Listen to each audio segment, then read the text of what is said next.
she had to finish her master's degree. The girl has to done before she could get married.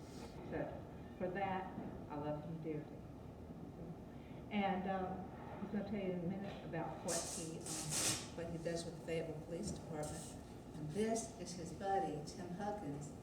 And I do know that he does some things with bullying in the school system. And he's going to tell you in just a minute on what I does too. But what I thought might be helpful is for these folks to tell you a little bit about themselves so you'll know what you're going to do. Hey, Maureen, you want to tell me a little bit about yourself? Good morning, I'm Maureen Johnson. I'm a special education major here at Methodist. I just recently retired from the military. That's a little bit by the way. I'm Rachel, I'm an English education major. George, what you to the point? Anything? Come on, talk about yourself. You're giving you a chance to talk about yourself. That's all you can say. I'm Franklin. I'm also a English education major. And a little fun fact, my father is military police, so. Fun fact. Oh boy. All right, Marissa. I'm Marissa. I'm here for painting. I was here for art education. Fun fact. Oh boy, fun fact. Well, not really a fun fact. We celebrated the Holy Festival yesterday, and that was really, really fun. So that was, I don't know, fun fact, but that was pretty fun. So. Okay. And Fabrice was here. He was an art major, but he was doing art, and I think that's his. Yeah. So he does what he's been paid back what he does, and then he also does some sketches for the police department that people describe what they're doing. And then draws the pictures. You want to tell me what the exact division is that you're working in? I've been calling it the child division, but there's got to be a different name to it, huh? Yeah. Okay, so I'm Detective Comer, Detective Huggins, we work with Fayetteville Police. We work with the SVU unit, we do the juvenile cases. That's right. We work the child abuse cases, the child abuse sex cases, delinquent cases, stuff of that nature. There's a lot going on in all of that, isn't Yeah, there? the majority of our cases are the sex assaults and juveniles, but we also have quite a bit of abuse cases. We got 4 or 5 yesterday. How many? Well, we got, how We many had reports? a total of 25 reports on Monday. For all of it stemming from child sex abuse, child physical abuse yesterday. 25 and one. Weekend, one weekend. So Monday we got these cases. So there's 7 of us, 7 or 8 of us. We kind of fluctuate between 7 and 8. So we all work as our main priority. So, we also deal with runaways as well. The other crimes like robbery, assault, stuff like that are handled by those units. But every now and then we do work them if we're assigned them. So we just sort of do a little bit of everything. So that's what we do. So where you want to start? And he also, like she says, he Oh, also yeah. does the Forensic drawings. sketches as well. And we just recently talking about like the other kind of cases. We just had a supposed abduction that took place Monday, with a 10-year-old little girl. It ended up being that she was just skipping school, but he had to go out and get ready to do a drawing and that kind of stuff. So all those drawings you see on the news, the majority of them are either from him or from Detective Story. They're the only 2 that we have in our department. But I have asked Reese to come because not too long ago when I had a student teacher at Pine Forest High School, we're just sitting in there and she's teaching away and I'm taking my notes. Next thing I know, in comes the detective in a suit and got the guy in handcuffs right in the classroom. And there they went. And I'm thinking, oh, so I started talking with him. He says he spends about a good 50% of his time in the schools in Cumberland County. I said, you need to come help my kids. So you want to tell us a little bit about some of the stuff that you found that you're working with and doing in the schools? Yeah, we do go to the schools a lot. Mostly is to interview children that are victims. So we've been to pretty much every elementary school, every middle school, and every high school. it happens majority of the time with abuse cases and stuff like that where we need to talk to the victim, but we don't want the parent, which present, because we don't want them to influence what the victim's gonna say. Now, just keep in mind, when it comes to juvenile law, if the child is a victim, we are allowed to talk to them without a parent being there. If they are a defendant or suspect, we cannot talk to them without a parent being there. A lot So of what would be the difference? If they're the victim, you can talk to them without the parent. Right, because they have a right to give us a statement without, but a juvenile that is a suspect of a crime has to have someone there present, can have their parent there or an attorney, most likely it's going to be the parent. He actually spends more time in the actual schools themselves because he does the bullying program in Adopt a Cop. Yeah, I don't know enough. Okay, he can tell you about the bullying program that we have. So I'm part of the anti-bullying task force with Cumberland County Schools. It's ran by Christy Curran, who is the head social worker or counselor. And so what we do is this past year, the year prior, they had a program they put through. They gave everybody a bunch of paperwork, and they did like acts of kindness and kept track of the kindness acts that were being done. And then this past year, we did a talent show, kind of like America's Got Talent type thing. So we go into schools and take it away, trying to take the word bully away and replace it with kindness, because everybody's been inundated with the word bully, and so it's kind of like overused and in through one year and out the other. So we're trying to replace that with the word kindness and having people do acts of kindness. So that's what we're doing with the anti-bullying task force. Question. Yes. Are you working with the sheriff's department on that one as well? No, the sheriff's office is not part of the anti-bullying task force. Okay. I can't tell you why.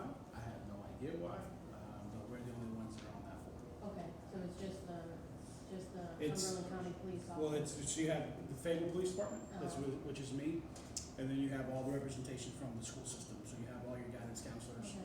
that are paid to be part of that board. Also, probably about the guidance counselor that we had Shannon Gimmel on.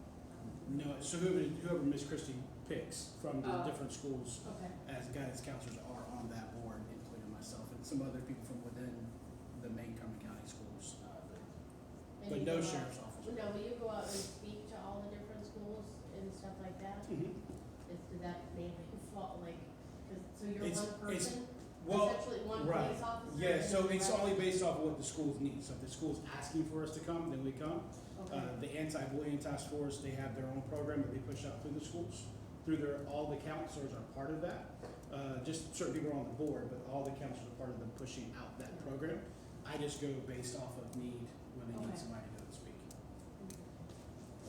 We also have the Adopt a Cop program where a detective or officer will volunteer and they're assigned to school, and then once a month they go out to the school and they interact with the kids and the classes and stuff like that. They have like a big, what's it called? That's for the second graders. So Yeah. it's all elementary school. So Adopt a Cop is elementary school and it's all second graders. And they go out once a month to the school and teach a lesson that's provided by Detective Johnson. Oh, that's pretty. Now, there are several different, there's 8 or 9, or maybe 10 officers actually do that, so that's not just one. Just not one person. So y'all got a lot of things to do. Now, when you talk about the acts of kindness, what, is that through your program or That's that's? through the anti-bullying people. So 2 years ago, they brought in a gentleman he was a YouTube kind of star. They brought him in and he went to all the local middle An schools. influence. Yes, ma'am. And kind of brought his program, Act of Kindness, in, and then it's kind of pushing that. So then he gave them all of the like pamphlets and sheets and workbooks and all that stuff, and they're pushing it from elementary all the way to high school, because the anti-bullying program was only mainly for middle school and high school. And so for the past couple of years, we've been pushing for it to get to elementary all the way up through high school.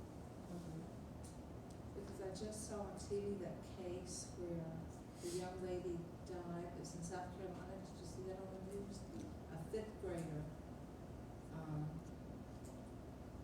two fifth graders got in a fight in the school because of something was bullying, and the young lady ended up dying, so this, I was afraid as I walked through the den. But I think things like that are necessary in elementary school too. Oh, yeah, it starts in the elementary schools. I've seen it when I've gone in there when I'm doing observations and stuff with name calling, which then will lead to push or shove.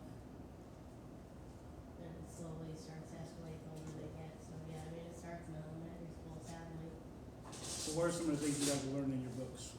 So maybe we can kind of feed off of that. So what are some of the things you're going through? So to go back to what she said about the actual student getting arrested in class, right now in state law, if you're 16 or older, you're between 16 and 18, you're still a juvenile, but if you break a law at the age of 16, you can be physically arrested right now. As an adult. Yeah, so that's why. As an adult. Yeah, that's why he got arrested in class. Now, juveniles, anyone under 16 has to be petitioned. It's a piece of paper to fill out and submit to the courts. Then the actual courts will contact the parents about the charges that were filed. But the reason he was arrested in class was he was most likely over 16 and done something he needed to be arrested for. Now, at the end of this year, December, that's gonna change to where anyone under the age of 18 is considered a juvenile and can no longer be physically arrested. Now, if they're under, like, between 16 and 18, can they also be tried as an adult? Or is there, like, a certain age where that Now, if they're 16, they go to adult court. They go to adult jail. automatically? Yeah, right now. And that will change, though, you said in December, where Yep. it'll have to be 18 then? Mm. Except for traffic stuff, they still get tickets for speeding and stuff. That's like the only thing that's not being affected by it. So it's good, I'm sorry. I'm sorry. No, you're good. Yeah. So, What are you guys learning in your books? Where you guys are at, so we can kind of feed off of that. Let's see, we're in. you'll have questions, I guess, what would you like to learn? Oh, boy. Well, I have a question.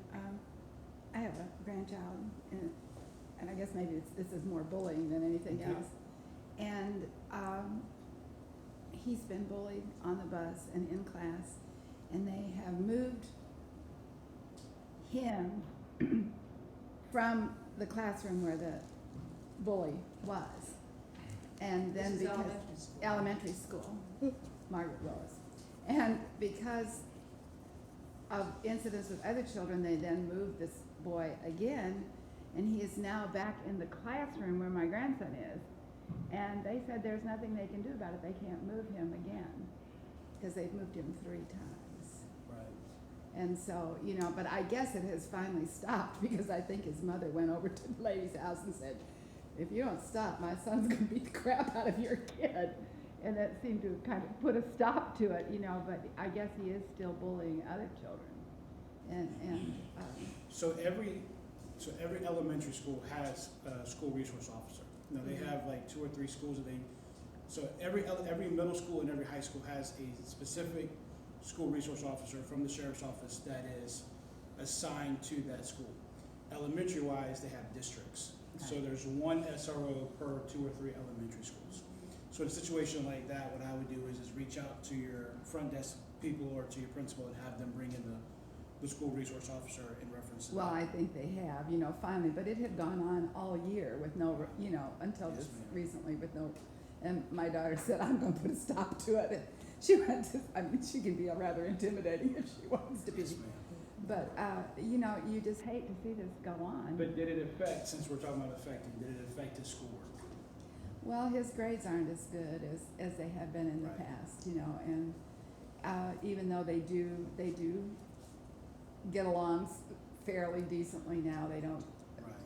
aren't on So- each other, but. So if you have a child that's doing really, really well in school, and then all of a sudden his grades drop, as we go through that as well.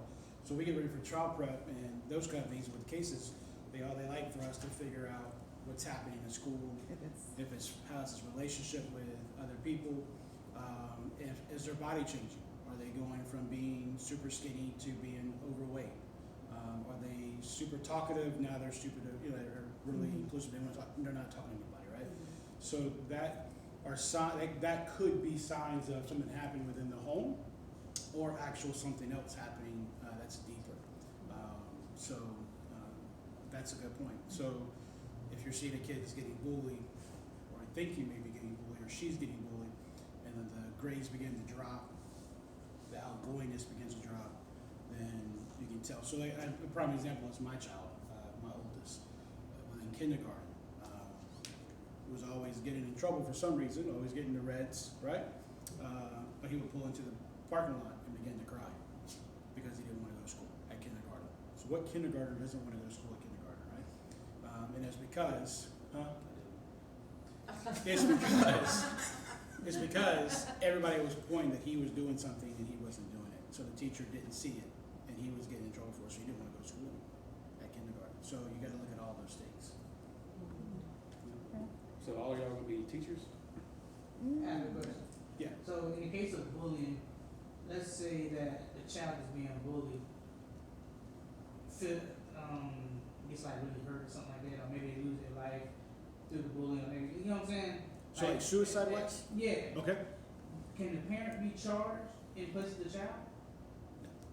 No? No, not in the state of North Carolina. We haven't had any cases like that come up to where there's any kind of case law. I mean, the parent is ultimately responsible for the child, right? But for those kind of things, I would say no at this point because there hasn't been any cases that's come forth with any kind of case law. So reference law-wise, the answer, I would say no at this point until something further along comes down, including case law. So, I have another question too. I went to a program the other night at College Lakes by the Partnership for Children, and for the life of me, I cannot remember what the name of it was, but To it's, Darkness to Light. yes. Are you all involved in that program, Darkness to Light? Yeah, we're all. We are Trained. we're all trained, and we do have a trainer at our police department, Detective Janssen. That was an excellent program, and every future teacher, everybody should see that. So what she's referring to, Darkness to Light, and I'll shut up, Comer, if you want to talk, because I like to talk. I can talk to a wall. So That's what I told him the other day. I told him the other day, I said, I can talk to this chair. yeah, all I day can long." talk to a chair. So Darkness to Light is just a prevention program to make you aware of what the signs of child sexual abuse or child physical abuse are. It's an all-day program, and so it's what the Prevention for Children is trying to do is try to get as many people trained as people that can recognize what certain signs of child abuse are throughout Cumberland County, and that's what it is. We're currently trying to negotiate with Pamela and Story and some other ones too, Pam's story from Cumberland County. No, ma'am, I don't. One of the trainers. She's the homeless liaison. Yeah, the homeless liaison person. I'm trying to work out where we can have them come of an evening, maybe 4 to 6:30 or 6 to, like they did at College Lakes, and do that program for our Fayetteville State students and Methodist students together, where they would have a chance to see that. It was excellent. It just really was very good. So everybody, like you said, everybody's gonna be. I know you said you were an art major teacher. I was art education, but now I'm painter. Painter. So like in the future, I wanted to like maybe become like a professor or something, rather than working with younger kids at the moment. But I mean, I'm sure I could eventually work on that and probably get to working with younger kids eventually anyway. Got you. 2 English teachers, right? mm-hmm. Y'all would have hated me growing up. What you doing? History. That's what I always wanted to do, man. I always wanted to be a history teacher. Do not know why, but I love history. And you're special education, right? So her certification area is K, kindergarten through 12th grade, and then these 3 folks over here will be certified in grades 9 through 12, Gotcha. high school. Y'all would have hated me. If it's not for Grammarly, right, I would be in so much trouble right now. Yeah. So going through middle school and high school, mostly high school, I've been bullied, picked on, you name it, it's probably happened to me. My mom tried going through the schools and tried talking with the school officers and stuff, but it really didn't affect anything or change anything. The most they did was you stay away from him and I'll stay away from you kind of thing. Right. Is there anything else they could have done to kind of prevented the whole bullying situation? It was mostly he said, she said. Right. I wish there was an answer. There's not an answer. And, I mean, I think that's the reason why we've gotten away from that bullying term or anti-bullying type stuff and went to more the kindness aspect of it. Education, bringing, focusing on that. I've done, I can't tell you how many presentations I've done on bullying, and flipping it to where they see doing like exercises, where they see what they're saying, they can't take back. I think education will probably be the best way in those kind of scenarios. And I think as Cumberland County Schools, I know we can't touch every kid and we can't be at every school and we can't Even though give you every want to. presentation Even we though you want want to. I think Cumberland County Schools is really doing a really good job in trying to divert and trying to stop it. The good part is the superintendent, I know he's battling some mouth cancer right now, some jaw cancer, but he is coming back. I've got confirmation that he is coming back. He's very, very active, and very active in getting things changed and changing people's mindsets. So you guys, if you're gonna stay within Cumberland County, you're gonna have a boss, a superintendent that is an outside the box thinker, to getting things done. I can't tell you the last time, I've lived in Cumberland County almost all my life, how many telephone calls we've gotten in reference to parent meetings and community meetings for him to listen to everybody's ideas and brainstorm to get it better. So you guys are coming in at a great time with him as a superintendent. Have you noticed an increase or a decrease in, like bullying type cases in the school? Or do you, I don't know if you keep count or? Well, unfortunately, the way it works is the school system is ran by the Cumberland County Sheriff's Office. So if there's anything that happens within the school, it's being done by the Cumberland County Sheriff's Office. Now, the caveat to that is once they get home and they tell their parent and the parent calls, we have an order from the last standing chief is that you will go and take a report and then we will handle it. We don't keep numbers on that. Yeah. But I can say I haven't heard, or when I'm assigning cases, I haven't heard We or don't- seen anything really dealing with. We don't really get a lot of bullying cases, because right now there's really not a law for bullying.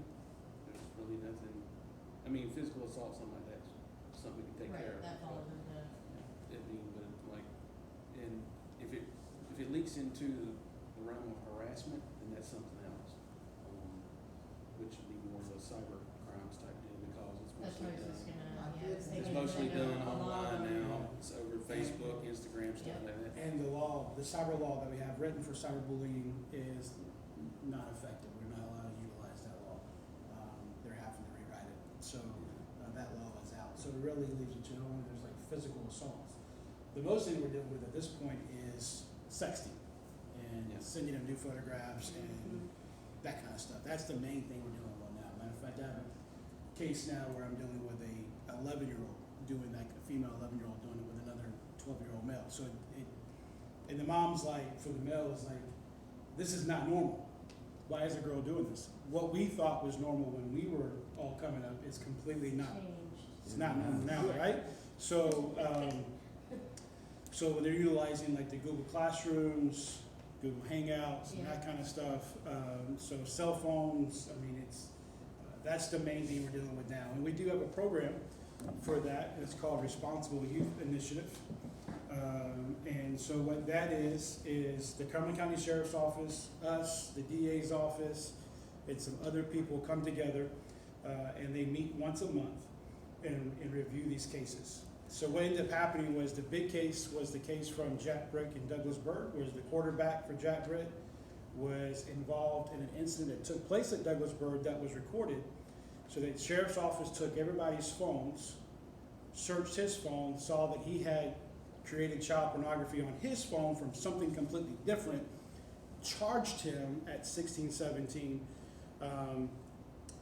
What he did was stupid, but he had like scholarships and he was getting ready to go on, and so they got kicked off the football team, got kicked out of school, and so then it went to court and they dropped it. So we said, okay, we got to figure out, because they can be charged at 16 and 17 as an adult. This is going to be on his record for the rest of his life. We've got to figure out how to stop this from happening with these kids and not putting this stuff on their record. So we came up with the Responsible Youth Initiative, and they meet once a week or once a month, and they review all these cases, and they determine as a board who should be charged and who should not be charged. So if this is like your first time going to the board, right, your name comes up as the first time, you're not going to be charged, right? But if it's like your second or third, obviously you're not learning your lesson, so now paperwork is going to have to be filed. Yes, sir. Is Cumberland County still do the team court thing? We do, and that's what that's what it's connected to. And within that teen court, Detective Conrad, who's in charge of that program, does the sexting program. And we go through all of, and I'm getting ready to schedule now with Ann Chestnut for us to go into schools and teach that sexting program as well. So that's the main thing. So bullying is here, right? Sexting and sending naked photographs of their bodies is like here. That's the main thing we're dealing with now. So, but then it also leads back to bullying, because once the girlfriend and boyfriend break up because they're 14 years old and never gonna fall in love and we're never gonna be together again and blah, blah, blah, and that boyfriend sends that picture out to all of his boys, and they post it on Instagram to everything else. And so there's a lot of different things that come along So with you're that. running in 50 million different directions trying to chase all these We are. evil things down. We are. And there's only 7 of us. So like I said, on Monday, we got 25 reports. I think last year we handled between 15 to 1,700 total reports between the 7 of us. And that's only child sex abuse, child physical abuse, and some delinquent stuff. And only the ones that were reported. And only the ones that were reported. How much of that child abuse and all that do you think goes unreported? Tons. Tons. I have a question. Can teachers, so let's say I'm a teacher in a school and I suspect that maybe Marissa's being abused just by some things that she said or done, or maybe the way she reacted to something I did in a lesson, or maybe I saw something in her writing like, oh, this is disturbing. How do you actually work directly with teachers? Do you have to interview teachers? Do teachers, or Can I make a report to say that I think she's being abused? I don't know what my part in that, do you understand what I'm asking? Do I take it to the principal? Do I call the parent? Yeah. I wouldn't know which way to go with that, if that were. All the schools have guidance counselors, well, not guidance counselors, social workers. So go to the social worker and they'll file a DSS referral because they have a mandated reporter if you think abuse is going on. And then that will be forwarded to social DSS and us to follow up on.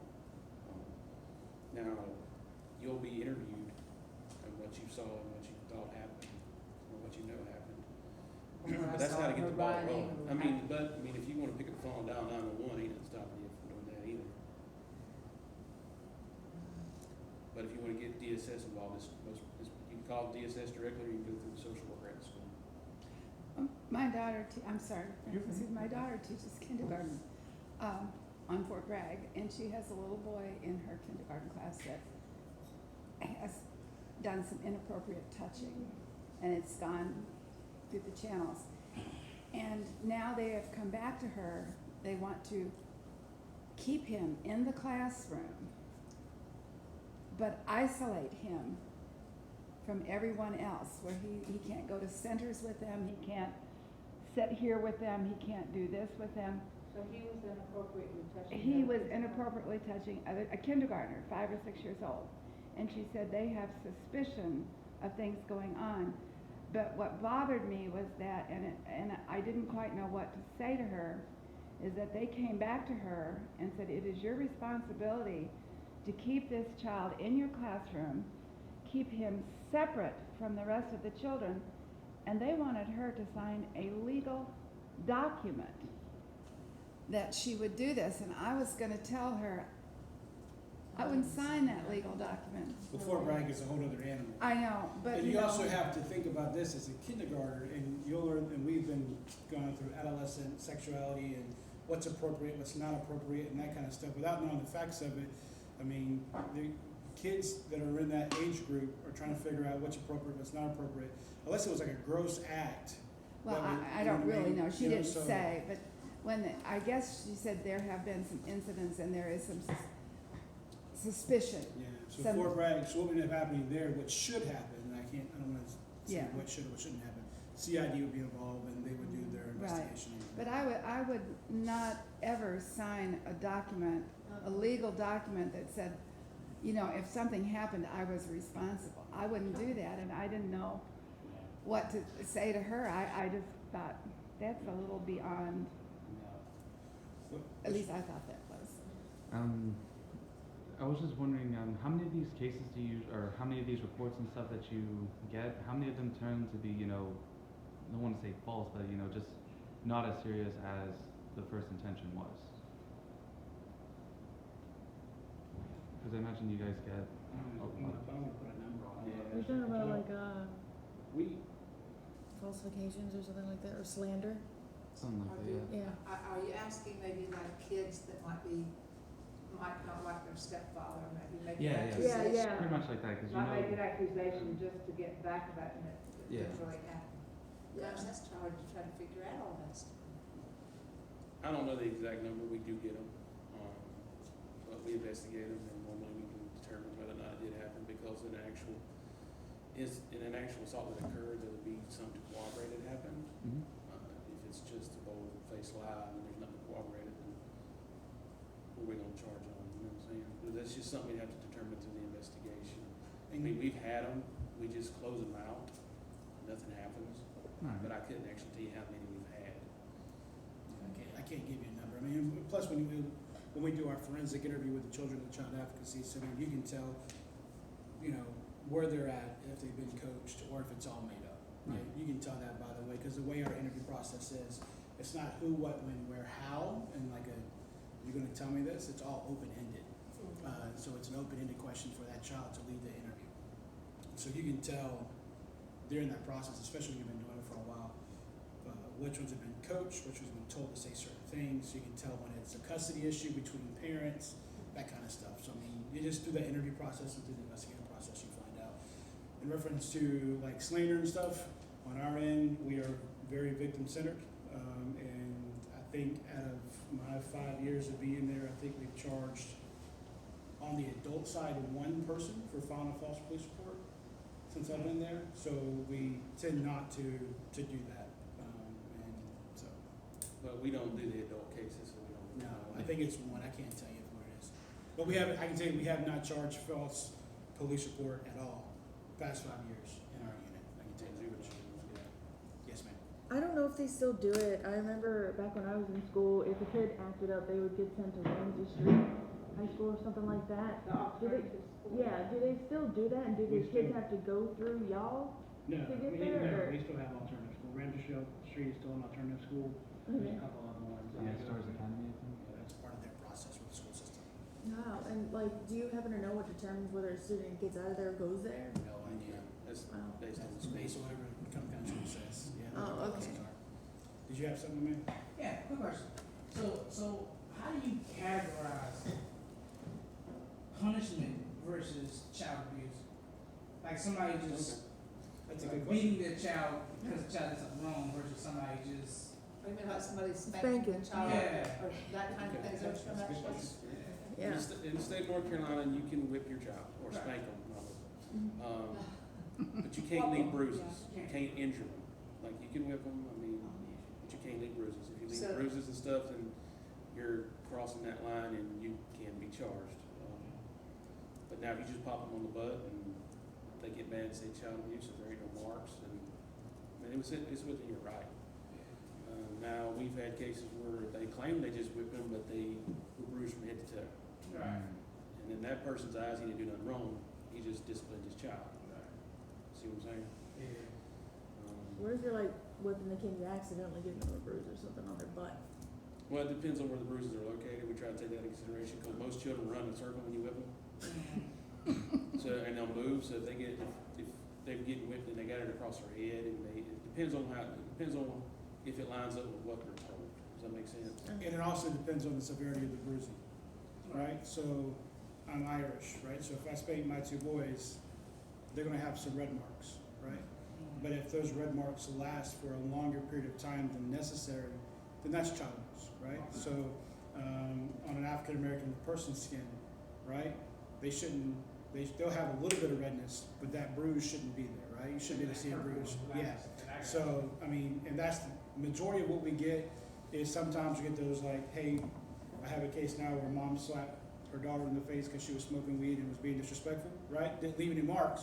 That was her first knee reaction, smack her in the face. Well, I'm not gonna charge child abuse in that case, right? But if some of these cases where they have bruises from the top of their back all the way to the bottom of their feet, it's a different story. So do you have to actually interview and talk to doctors too? Yeah, if they go to the hospital, we get the medical records. I had one where, dad slapped his 14-year-old daughter in the face because she pushed him in the chest and they were arguing over her cell phone. And she ended up having a concussion. So he got charged because she had a concussion. Now, had he just slapped her in the face, is it appropriate? Not really. But everyone loses their temper. I mean, Yeah. And within those cases, DSS are involved. you know, I mean, had she not had a concussion and gone to the hospital, it might have just been like, hey, don't do this again, that's stupid.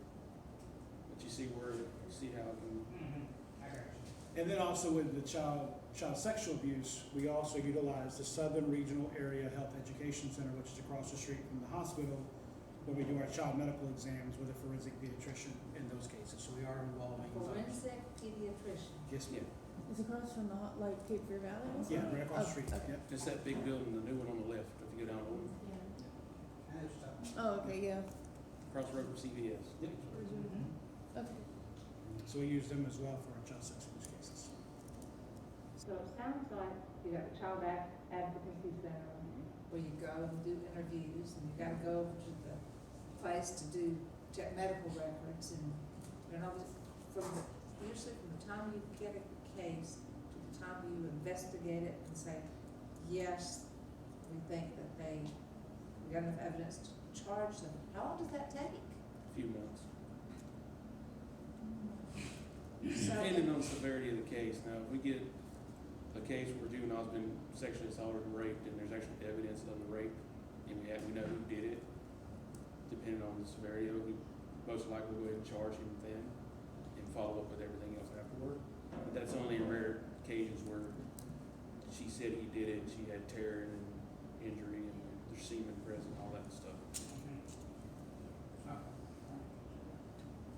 Going back to stuff to look for in the classroom and the children like gaining weight, changing their behaviors. I think my case is closed there. We can try and talk about it. Okay. So a few years ago, I had a dad who was sexually assaulting his daughter. It had been going on for years. And she disclosed, we did Going on for investigation. years. Yeah, it usually goes on. It's usually not a stranger. It's usually someone the family knows or a family member. Okay, very rarely is it a stranger. There are strangers that do it, but most likely someone in the family knows. Okay, so he'd been doing it for years. The guidance counselor took after his investigation. When I talked to her, she said the child would come to school and would just smell bad. She stopped bathing. She stopped doing any kind of hygiene, just making herself as disgusting as she could because she didn't want him touching her. Well, the problem was he was terrible and nasty himself, so he didn't care. So the guy actually got to the point where she was giving her soap, shampoo, and toothpaste, but she wasn't using it. That's just something that y'all can look out for. And so if the guidance counselor would have, I don't know if the guidance counselor did it, I don't know that case. No, she didn't ever report it So because she didn't know what was going on and she didn't pick up on it. Yeah. And I've also had a case where we're still waiting to go to trial where I charged a guy with 142 counts of charges stemming back from 1998 to 2008, and one of the girls did exactly the same thing. So what would happen if the counselor would have caught it, or a teacher would have caught it and would have reported it because she did exactly the same thing, wasn't kept up, didn't clean, didn't bathe, that kind of stuff. Would have noticed it, would have reported it, maybe we could have stopped this stuff a lot sooner. So, To be fair, she might not know what she was looking at. yeah. So I think, honestly, again, with your professor bringing this in, I think all future teachers should have this kind of class. And what I'm gonna do is from here, is I'm gonna make contact with Ms. Curran, and see, and I'll make contact with Ms. Faith, the lady who runs Darkness to Light, and see if there's a way we can get you guys involved a little bit more, because we do work hand in hand, right? We have a joint class together next semester that we would love for y'all to come in. But on the flip side of all this, the best thing to do is to not interview that child. So what we ask is you pick up one of the signs, you call DSS, and let us take care of it from there. Because we don't like, the whole purpose of our unit is to not have the child interviewed more than one time. Because what ends up happening with a 5-year-old or a 6-year-old is they tell it one time, they tell it the second time, and now we're actually getting involved. And because they've already told it twice, in their mind, like, I'm done, I've already told it. Especially when they get older. Because They don't want to tell developmentally, us. that's where they're at. Right, they don't want to tell these things multiple times as they get older. So we try to make sure we tell our teachers and our guidance counselors, it's not working very well right now, but we try to make sure we tell them, do not interview the child, because they're not trained to interview a child. So they're asking questions, who, what, when, where, and how, kind of like a command hand type thing. You're going to tell me what's wrong. tell me what happened. And we just had a case with that recently where the kid had an allergic reaction on his lips. And the teacher begged him to tell her what happened, so finally he was like, well, Mom, Dad kicked me in the face. And Dad's not even in the home. He had an allergic reaction. Because she kept hounding all throughout the day. What happened? What happened? Who hurt you? Who did this? It So was finally the kid, telling her what she wanted to know. what she wanted to hear. Yeah. So that's why we asked, try not to interview the children. If you notice signs of that kind of stuff, happening, let your guidance counselor / social worker know, or you can report it to DSS yourself as an anonymous reporter. Yeah. I don't know if you've already mentioned this, I'm sorry if you already did, but what Sure. happen, can people get in trouble if they know information and they retain it, they hold on to it and don't say anything about it? Like say for example, if, there's like blatant signs that there's abuse going on at home and, say a child did open up or something and tell their teacher or something, and their teacher says nothing, doesn't care or You anything. can. I would say you can with child neglect, because you're allowing that child to be left in the home in a present danger, because I think they're mandated all reporters. teachers are mandated reporters. I think everybody in the state of North Carolina, if I remember correctly, is mandated reporters. If you know something that's happening, you're mandated to report it. So, I mean, why would you hold on to information? I don't know, but it happens. Yeah. It happens. I think you're right, because I think that's one of the things they brought up in Darkness to Light, is that everyone is a mandated Yeah. reporter. Yes, ma'am. Every person is mandated to report. So if you walk away with anything today, look for those signs and don't interview the kid, right? Don't interview the kid. I just have a question. Have you seen, like more children with, like disabilities or special needs children that get abused more so than children without? Or is it about It's about the same. even? I watched the most horrible thing the other day. It was this video on it was on Instagram of these kids beating the crap out of this autistic kid, and they showed their faces and their hats. So now they're getting doxxed online, but nobody's like done any legal action about them. They're just getting doxxed, and I don't understand that. Well, the parents of the child would have to follow. So nobody Yes. else can like report, hey, They we could, have yeah, video proof. absolutely, yeah. Oh. Somebody has to report it, Yeah. right? Just, I mean, you have to, there has to be a physical incident report that's been completed. Is there like a law against doxing people when they like do something like that? I don't know anything about I don't know what that word means. Doxing is exposing their location, their name, where they live, where they It's all go. public information. Yeah. Yes, I mean, you can search anybody's name and get their address, telephone numbers, there are all kind of websites that do it for free, and Yeah. so, I mean, everything is, as soon as you put it online, that's it. It's. The worst thing is that the people that they're exposing and doxing that beat up the kid are like, they want that. They want to be like, I don't know, they want the attention. It's It's all just disgusting. said 5 seconds or 3 seconds of fame on Instagram. It's like Get that, trending. like whenever XXXTentacion got murdered, that one guy was like, yeah, I did it, and he didn't do it. Just to get the It's fame. just so dumb. Like, why? No, what? I don't understand it. And what's going on in So, their heads? it's just, they just want the fame. Yes, sir. I- I'm sorry, sorry. What about, we talked about, sexual abuse, we talked about rape, but what about emotional abuse? Do you ever get any, is that something that you deal with too? Or, and physical abuse we've talked about, but I didn't know. So there is a charge for it, like emotional abuse, but to proceed with that charge, you have to have all the psychological documents that come along with it from a therapist. Everything just, I Been understand there, the done evidence, that. not, by the time you go here and there and here and there and everywhere, to get everything you need to take care of the person that's doing this, where's the child in the So again, DSS Wow. is involved in our case. So we don't have anything to do with where the kid gets placed, where the kid goes.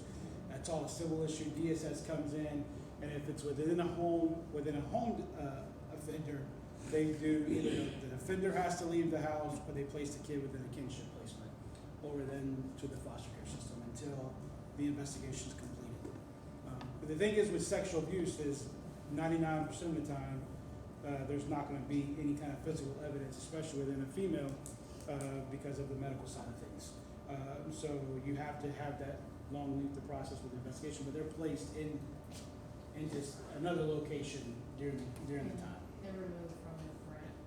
Is it also considered, and the reason I bring this up, we had a guidance counselor come from Robert Willis, Robert Willis Elementary School, and she was telling us about, and I told you about this already, Lise, but remember when she was telling us about having to take the kids home because they were sick? And she had to drop one kid off and the mother was sitting on the steps, pregnant mother sitting on the steps, smoking crack cocaine, and she had to leave the kid there. She should have called. Hopefully she made a DSS referral, and I mean, hopefully the investigation was started. Okay, so is that, so my question there was that, what should she have done? Because she didn't expand on whether or No. not she followed up or did anything. Yes, she should have called there, because if she'd have called them and filed the report and told them what was going on, and they actually investigated and saw that this did in fact happen, the kids would be removed from home. Okay? Okay, so that was my next question. So that's considered child abuse as well, It's indirectly? we'll consider child neglect. No, neglect. Yeah. So you deal with child neglect too? It all falls under the same charging statute, which is child abuse, misdemeanor child abuse and neglect. Oh, okay. Neglect can be as like, you let your 4-year-old walks out of the house and walks down the street to the road to the store. That's neglectful because you should know where a 4-year-old is, right? Just make sure your doors are locked and they're not able to exit out of the house.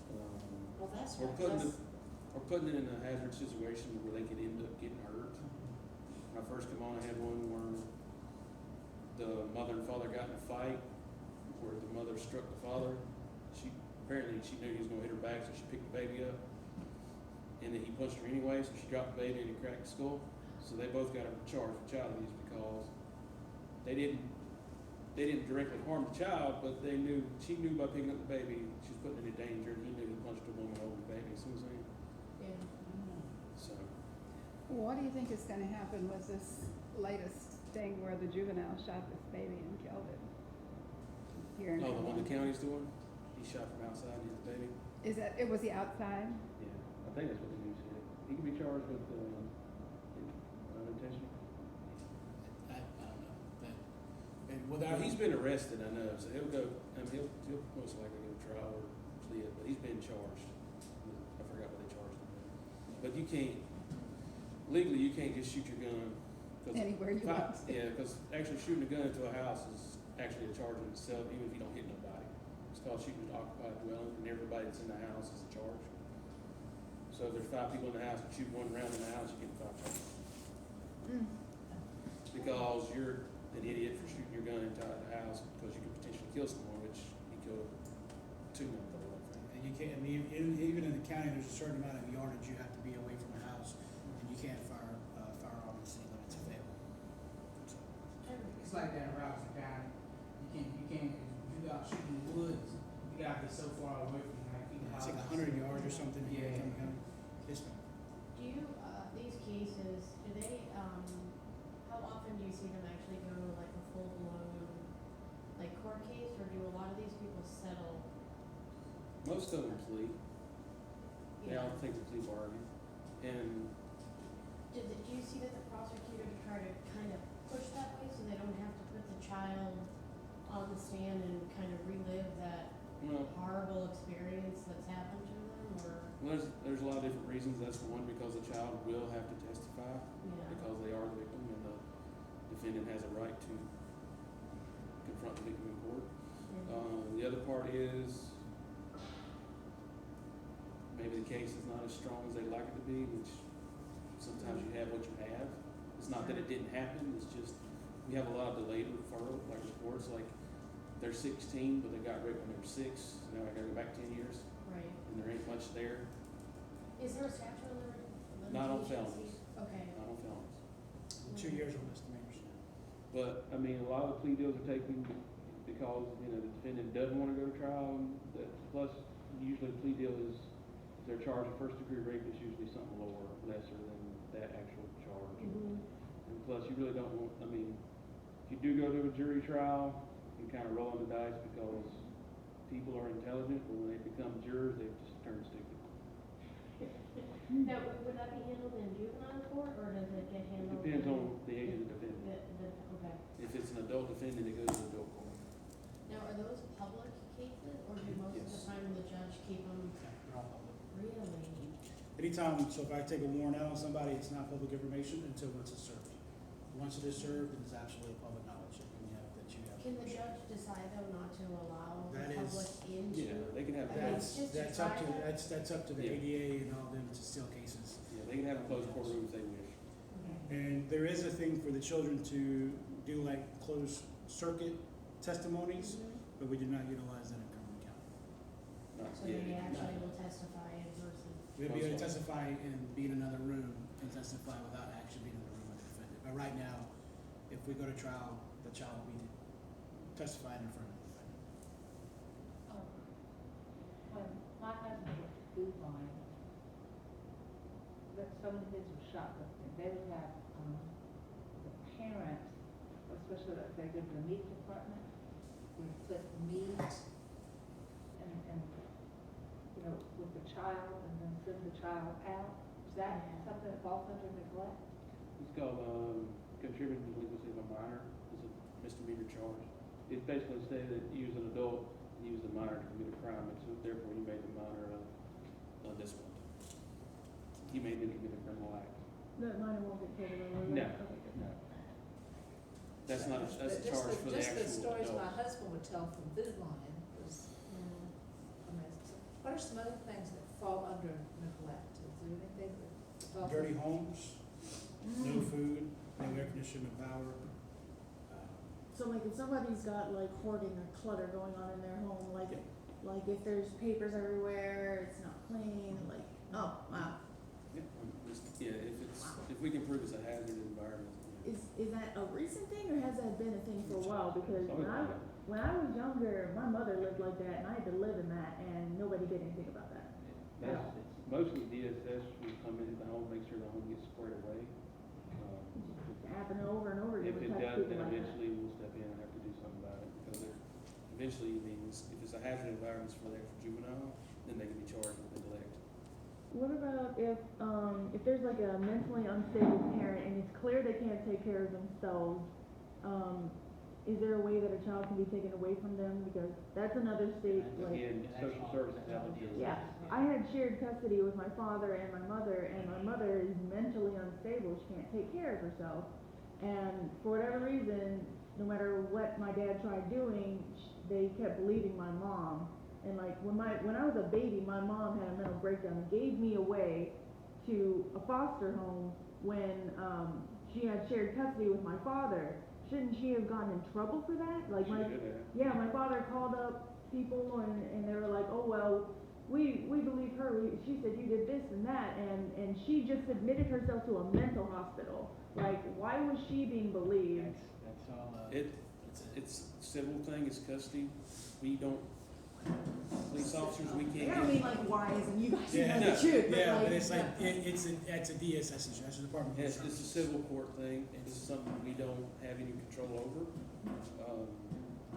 Even if certain, say there's a shared custody agreement with paperwork saying that this child will be with dad at this date and time, signed by a judge, if the paperwork doesn't say it will be enforced by law enforcement, there's nothing we can do. We can't take a child from one parent and give it to another. do you think there's like a lot of cases where like, not by you guys specifically, but by like, you said DSS and stuff like that, where like they just seemingly like ignore cases or something like that? Because there's a, like I said, that's an example of something where my father brought it up to somebody and they ignored him. Like he got me back, clearly, he went there and got me back because he was really mad. But then he was still forced to share me in custody with her. That's That's Whatever the all, judge yes. says, I don't, very. So- it has to go in front of a judge. And that's the unfortunate part, like a child is considered civil property, so it's all civil issues. And it's nothing wrong, like you said. So you can even have an order here in North Carolina and move to Florida, and if you don't register that in the state of Florida, then it's not even active in Florida, right? So I mean, there's all these little civil legalese that come along with it, so, but DSS, they handle all of that when it comes to child custody and the way it's gonna work. Our investigations are parallel with those, never connected, it's parallel, because they have to go to a certain route, and we can end ours sooner than they can, so. You said you get involved with delinquency as well, so how bad does it have to make? At what point? At what point do you start getting involved with that? Because I know that there's a lot of kids absent all the time, so what are the criteria? The absences will have to fall in the sheriff's office. We have a truancy, we have a truancy officer that works along with them. But absences fall underneath. As far as the delinquency, that falls for us would be stealing, assaults, Runaway. any crime a juvenile commits. And if but there has to be a report filed that we know, that we can actually, so we know about it and start the investigation. And we charge juveniles as well, again, we charge them on petitions. Piece of paper we file, send over to the court, juvenile court system gets it, says, hey, gives them a court counselor, decides if they're going in front of the judge or not. First offense, normally they try to get some programs, keep them out of trouble, but we've been in court several times for juveniles who just didn't learn the lesson. And if the offense is bad enough, we actually secure them when we arrest them. But again, we have to fill out paperwork, has to be signed by a judge saying you will take this juvenile to the juvenile detention center, they're behind the Crown policy. So you said there's only 7 of you guys for like your team, right? Mm-hmm. Is that like a normal number or like? I think the sheriff's office has 4 or 5, but they don't get the amount of cases that we do. When I first came up in 2014, there was 4 of us. Wow. So, and then he came up in January that following year. We've grown up to about 7 or 8. Like I said, when I first got there, I was holding 30 to 40 cases on a regular basis because it does take so long. So not only are we working those cases that take 3 to 4 months to deal with, Then you got the but other we ones get the coming other in. ones coming in behind it. So I would say that is not normal. We have a larger group than most people. Most departments don't have specialized units. They just have general detectives that work everything. They're trained in everything, but they work everything. So they're not specifically just handling one type of crime. So we are a little different because we're a larger agency. Sorry, do you guys deal with, trafficking as well, trafficking of children? No, We we- have a specialized unit that does that. We have So our it's own part of the human task trafficking. force that deals with that? Yeah, we have our own human trafficking unit, which again is special to this area because we're the only ones around this area that has our own human trafficking unit. Isn't it, because, Fayetteville's like one of the biggest human trafficking places, is it in the country, or is it just like? It's very prominent here because of 95 and the proximity to New York and Miami. Yeah. The sheriff's office has, I think, 1 or 2 people that work, but they're not specifically assigned to a human trafficking unit. But we have 4 people that work in our human trafficking unit. I want to know when you go home, can you turn this stuff off? We got the 2 right people to answer the question, I 'cause, don't yeah. know how. Yeah. I don't know how. There's because some- I'm getting upset sitting here Right. listening. You have to- I can't You imagine. have to have an understanding that this is a job and you're a voice for the voiceless, right? And so when you walk out that door, it's the same thing as teachers. When you walk out that door, you leave it in the classroom and I leave mine in my office, right? No, I don't leave mine. I don't leave my student at Bethany, I get my students home. That's the goal. No. That's the goal, That's the right? The goal. goal is to That's the leave it, goal. leave it in the classroom, leave it in the office. Because if I take this with me everywhere I go, I'll be a rat, right? So I couldn't even take. Now my 2 kids are going to be a product of what I've dealt with for the past 5 years. My 8 and 5-year-old will never have a cell phone, never have tablets, and never have access to anything like that, right? So they're going to be like the product of what I've been through for the past couple of years. But I can't take that home on them because they got to have my full attention. And then Comer, he's just Comer, right? You can just tell that he just, I just go home. But you have your hobbies. You have your hobbies that you do, and you just leave it at the office. So, you know, it sounds like you're going to all this training all the time. Do you ever go to this kind of training where they Teach you how to handle your stress or how to meditate or how to leave this behind, but they just expect you to handle it. No, there is Yeah. training out there Yeah. that handle that. Yes, ma'am. Give it, was it 5? You have to give the finger. Yeah. Yeah. give it the finger. It just talks about each letter has an acronym to it. He talks about dealing with stress and stuff like that. I mean, there's Uh, different programs out there. That's something we had at a seminar. Yeah. Does it help? I don't remember what he said, to be honest with you. Well, I hope you said it helped him. Yeah, it did. Is it Comer's Comer? I don't know how else to put it.